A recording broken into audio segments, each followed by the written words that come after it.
Every week now, these days, another company stands up and announces a new AI agent. Maybe it is a sales agent that scores their leads, or a procurement agent that flags supplier risk. It can be a customer success agent that predicts churn, and some of them genuinely get really good results. The kind of results that will make the rest of the room just lean in. But here is the strange part. Another company will go and stand up the exact same tools. They run the same model, they would probably write the same prompts, wire up the same integrations, and even follow the same playbook everyone else used. What they would get though is noise. Here's what that usually looks like from the inside, and I'd bet a few of you have lived through this in some version. In week 1, everyone is genuinely excited. Because the demo looks sharp, the whole team is in the room, and someone in the room will say, wow, this is completely changing absolutely everything.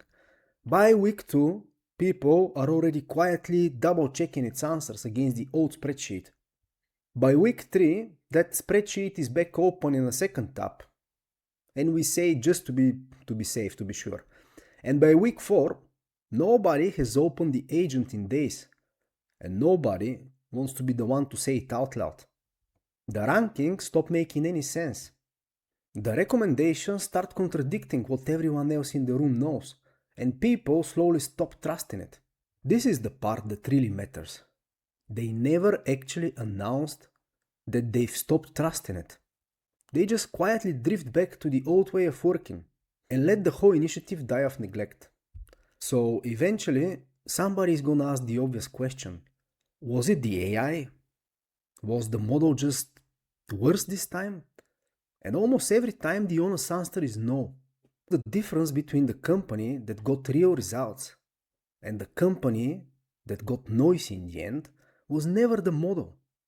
It was the data sitting underneath it. And what makes it worse is that the instinctive fix actually makes it worse. Because someone decides the tool itself must have been the problem. So they will switch the vendor, they would swap models, and they would run another expensive pilot, only to get the exact same noise over and over again in 6 months. The real problem is nobody touched the thing that was actually broken. So let me show you why this happens. Because this failure mode is sneakier than the ones you're used to. It doesn't announce itself, it doesn't throw an error, it just quietly produces the wrong answer with a complete confidence and eventually waits for you to trust it. So here is the most useful way I've found to think about this. An AI agent is not a brain, it is an amplifier. It's not a judge of your data, it's not an editor, and it's not a colleague who looks at the messy spreadsheet and quietly cleans it up. It is an amplifier. It takes whatever operational reality already exists in your system and it scales it faster, confidently, across more decisions than any human team ever could. Think of it like a microphone and a speaker. The microphone doesn't know the difference between a clear voice and a mumble. It just makes whatever it's in front of it, but louder. Feed it a clear signal though, you're gonna get the clear room-filling voice. Feed it static, you're gonna get room-filling static. It has no opinion about the signal, it just makes it louder. Or think of it as a photocopier that writes cover memos. Feed it a clean sheet, you get a clean copy instantly, at scale. But feed it a page full of errors, smudges, contradictions, you're still gonna get a copy, let's be honest. Except, this copier doesn't just reproduce the mess. It writes you a fluent, confident, well-structured memo, explaining what the page says. It found meaning in the smudges, and that's the part that should worry you. Two different analogies, same underlying point. The amplifier, whether it is a microphone, a photocopier, or the agent sitting on your desktop, it was never the part responsible for the truth. It was never supposed to be actually. That job was always yours, upstream before the signal ever reached the machine. Point that same machine at data which is structured, governed, consistent, and it looks remarkably intelligent, genuinely impressive. Pointed at data that is fragmented, duplicated, stale, or incomplete, and it will scale the confusion instead, usually wrapping it in very convincing language. Nobody buys an amplifier expecting it to also tune the instrument, no? That's not what the tool is for, and it never was. No matter how it is being marketed to you right now. It doesn't fix your data. It just operationalizes whatever it's already there, at scale and in real time. So this is the whole phrase I want you to leave this video with, because everything else builds on it. So what makes this different from the automation failures you're used to? A traditional reporting system at least has the decency to fail loudly. The dashboard came up empty, the join failed and threw an error, and the field was blank and just sat there, staring at you. You knew immediately something was wrong, because the system told you so. And it told you so by breaking. Everyone's seen that moment, the report that's just a wall of nulls, or a chart with one suspicious flatline running straight to it. Ugly, but honest, because it told on itself. An AI agent, on the contrary, doesn't give you that warning, because it doesn't break, it doesn't stutter, it doesn't hitch, unless you ask it to. It produces a completely coherent, fluent, well-reasoned explanation sitting right on top of flow data. A confident wrong answer is far more dangerous, think about it, than an obviously empty one. An empty dashboard gets escalated in an hour, while a confident wrong answer just gets actioned. Nobody questions it, because it doesn't look like a system in distress. It looks like a system doing exactly its job. Nobody goes looking for failure until the damage is already sitting on a board deck, or a customer's inbox, or a renewal forecast that turns out to be fiction. And here is the second half of that trap, because it cuts the other way too. The moment someone in the room does catch it being confidently wrong, just one wrong prioritization too many, one fluent explanation that turns out to be nonsense. The trust doesn't degrade gracefully, it collapses all at once. And once that happens, adoption doesn't slow down. It just dies immediately, because people don't give a system a second chance of being confidently wrong. I've watched that exact moment happen in a room. The second someone catches one fabricated sounding number, just one, every other output from that system gets silently discounted. Even the ones that were right. And this is the whole danger curve in one shape. Automation failures announce themselves, so trust degrades slowly but visibly, while AI failures hide, right up until they don't. And then trust doesn't degrade at all, it just falls off a cliff. Now, the obvious response is fine, but we have real systems, ERP, CRM, proper platforms, surely they can catch this. Well, they don't. And it's not because anyone built them badly, it's because they were never built for this type of job. ERP and CRM evolved to handle transaction processing, auditability, and workflow routing. They record the order, route the approval, and keep a clean audit trail for finance. And this is what they're built for. Nobody designed them to support a machine making autonomous judgment calls across thousands of records a day. Because until recently, that requirement didn't exist. So over years, they quietly accumulated what you would expect from a system under that kind of pressure. Duplicate records from a merger nobody fully reconciled. Local workarounds a regional team built because the proper process didn't fit how they actually sold. Inconsistent naming because 4 different people set up the same account over 4 different years. And classifications that got overwritten once for very good reason at the time, but they never reviewed again. Take a migration, since it's the most common one I've seen. Someone moves the system over. 3/4 of the records land cleanly. The last quarter gets stuck for reasons nobody quite remembers. So now someone exports them to a spreadsheet, and we say it's just for now. And just for now then, is gonna quietly become the permanent home for a meaningful slice of your customer base. Everyone who was in the room when that happened has since moved on teams, or moved on entirely. The spreadsheet is still there. The context isn't.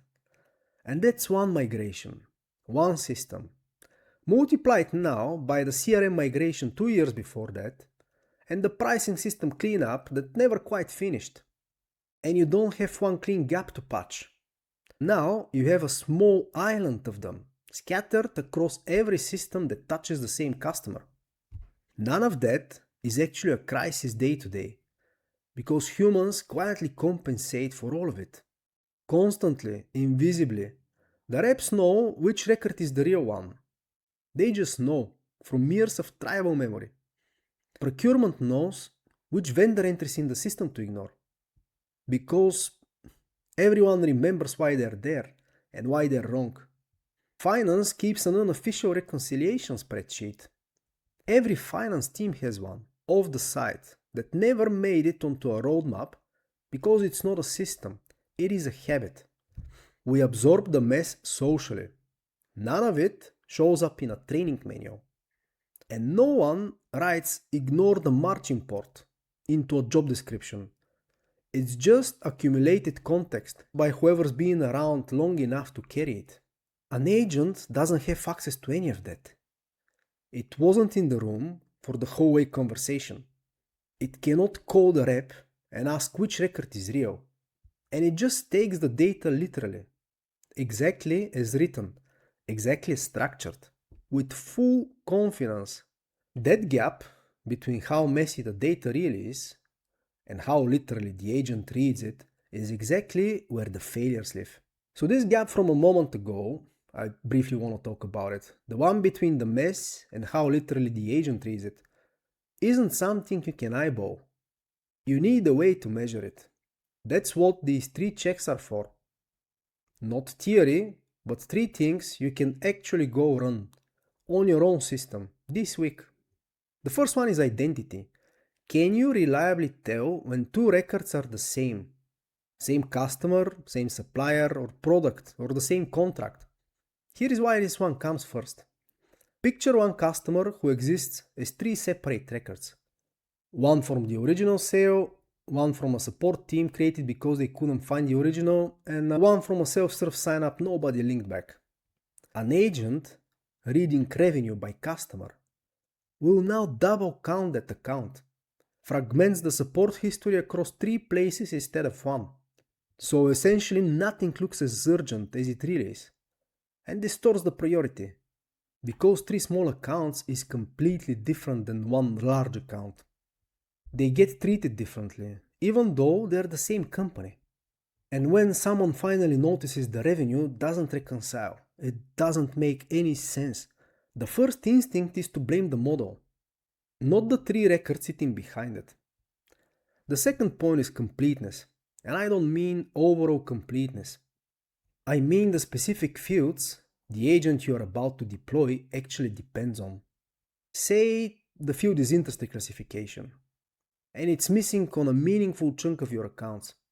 Let's say 4 out of 10.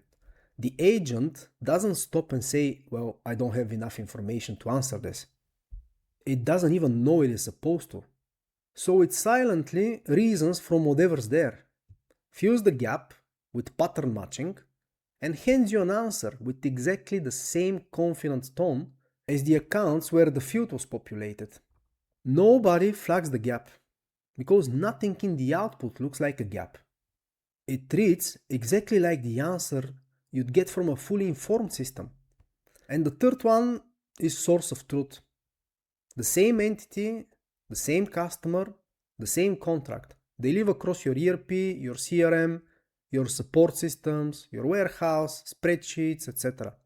Often with genuinely conflicting values. The ERP says the account is active. In CRM, it's churned last quarter, and support system has an open escalation locked against it. We have 3 systems with 3 different stories about the same customer on the same day.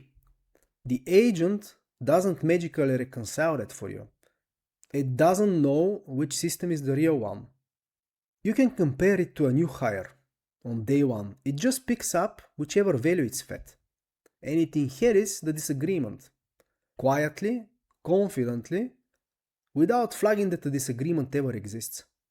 Whichever value it happens to read first, or read most often, is the one that quietly becomes true for every decision downstream, not because it's correct, but because it is the one the agent saw. Identity, completeness, source of truth. These three before anything else you do.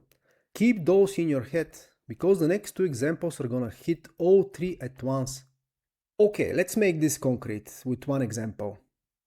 The company is irrelevant here, what we're looking for is the pattern, told straight. A company deploys an agent to prioritize accounts for renewal outreach. And that's a reasonable idea. It's gonna read CRM history, support tickets, pipeline, invoices, and segmentation. On paper, that's a lot of signals. And it should be a strong system. But under that surface, the same account exists 3 times in CRM. One record linking it to invoices, a second one holding the support history, and a third holding the executive contact. Industry classification is missing on around 4 in 10 accounts. Nobody prioritizes backfilling it, because a human working the list just skips past the blank fields without even thinking twice. Customer size fields were never standardized. So now, mid-market means something different depending on who typed it in. And half of the last activity dates are quietly unreliable because reps stopped logging every touch months ago. None of that was a crisis when humans were working on the list, because a rep would glance at the weird record and just know to skip it, or it will just merge it mentally, the way people always have. Now, the agent ranks every customer, and it does exactly what it was built to do, on exactly the data it was given. It confidently prioritizes the wrong accounts, flags healthy customers as churn risk, because their history is fragmented across all 3 records instead of 1, and misses the real expansion opportunities, buried under the noise. And for every single ranking now, it writes a fluent paragraph explaining why, citing the very data it's broken. The output message probably sounds like this. This account shows declining engagement and should be deprioritized for renewal outreach. So this is written and read confidently of a support history that's only a third complete, because the other 2/3 are sitting under a different record entirely. From the outside, that output looks sophisticated, confident, well written, fully justified. Internally, you just automated bad master data, and it gave it much louder voice. And here is the quiet cost that doesn't show up in any post-mortem. The customer success team, the people who actually talk to these accounts, they knew half of this was wrong within a week, but they just didn't have a fast way to prove it against a system that sounded so sure of itself. So for a while, they second-guessed their own read of the relationship instead of the machine. Which is exactly backwards, and exactly what happens when confident output meets a team that hasn't yet learned to question it. Alright, second example, and I'm gonna go quickly because I don't want you to think this is only a sales and CRM problem. It's a master data problem, and master data shows up everywhere. A regional distributor stands up a procurement agent to consolidate spend across suppliers, looking for where they're buying the same thing from multiple vendors, so it can negotiate better terms. A good use case with real money on the table. Except one supplier is sitting in the system spelled 3 different ways, entered by 3 different buyers, over 3 different tiers. A different abbreviation here, a trailing LTD there, a typo nobody caught. To a buyer who's been there a while, this is obviously the same supplier. You just know it. But to the agent, that's 3 separate vendors with 3 separate smaller spends today. So instead of surfacing something like this, you're buying enough from this one supplier to renegotiate the whole contract. It will recommend you consolidating vendors that were never actually competing for the same spend, and is gonna miss the one consolidation that would have mattered. Different domain, different team, the exact same failure. Again, an amplifier pointed at the mess, doing precisely what it was built to do. I spent years owning master data across product, vendor, and customer domains. And this is the unglamorous side of operations that nobody puts in a highlight reel. And across that time, one pattern showed up again and again. Consistently enough that I trusted.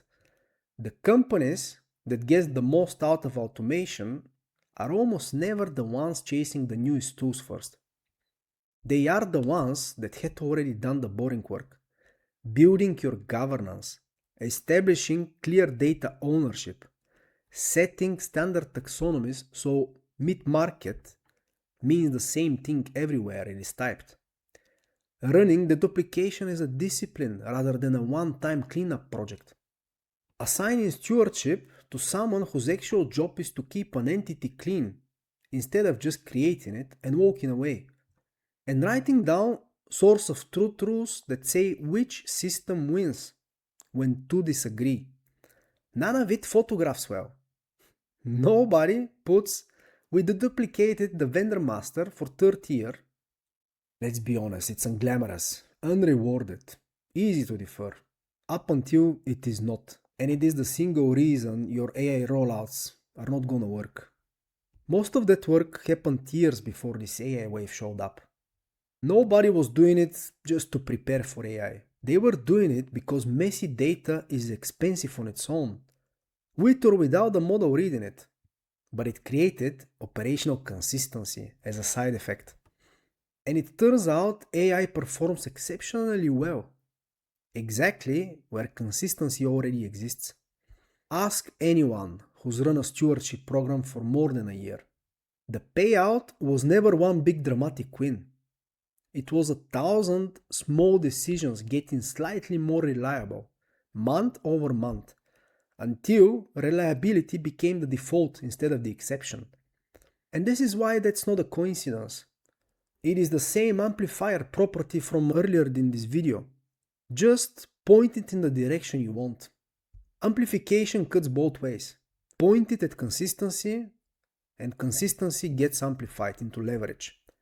Faster decisions at scale that you can actually trust. But on the other hand, point it at the mess, and the mess gets amplified into failure. Just faster, more confident, more convincing. This is really the whole video, compressed into one line.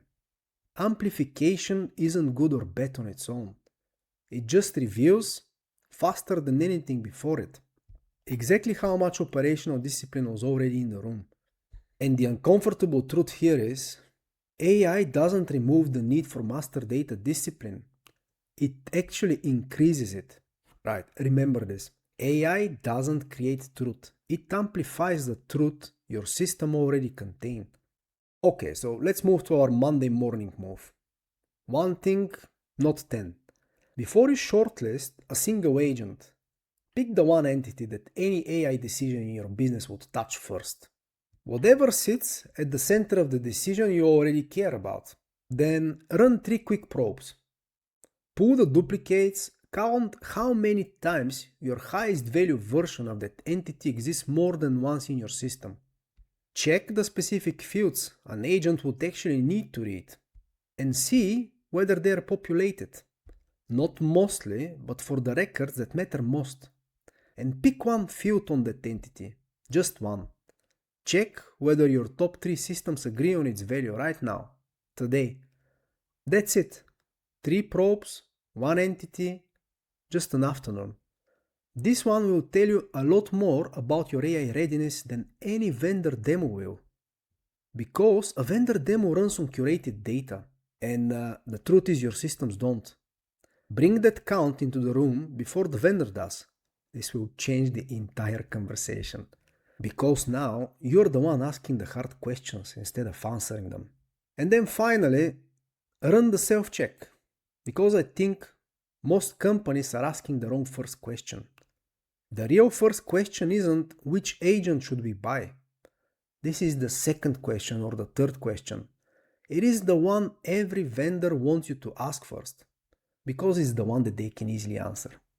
The first question is, would we trust our own operational data enough to let a machine make decisions from it, continuously, in real time, without a human quietly double-checking every output? If you want a structured way to answer that honestly, rather than guessing, I've put together a free AI-ready operations assessment. The link is posted in the description. It walks the identity check, the completeness check, and the source of truth check. All structured so you can actually run them against your own systems, instead of taking my word for any of this. 10-15 minutes and you would know a lot more about where you stand than you did this morning. No email drip, no follow-up calls. Just the checklist and your honest answers. And as well, if you just want something to keep on hand, I've created a one-page version of everything in this video. This is the cheat sheet for this layer. An amplifier, not a brain. Okay, to sum up, don't let the word enterprise put you off, because none of this is enterprise only. This scales down just as easily a freelance project, a side build you're running at home, a two-person team automating its first workflow. Wherever you hand real work to AI, it's the same clean data checks.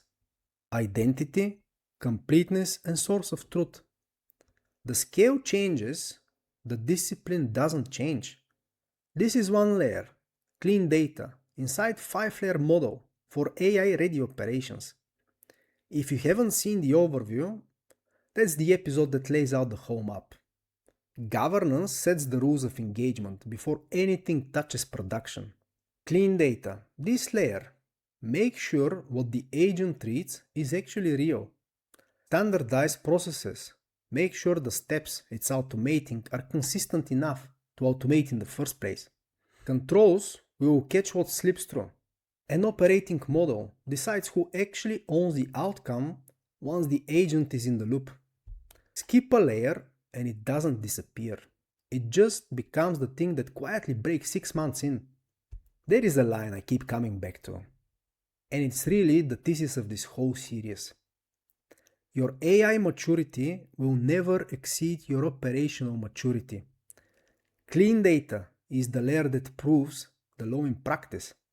It is the fastest, clearest way to watch a good model produce a bad outcome, entirely because of what it was standing on.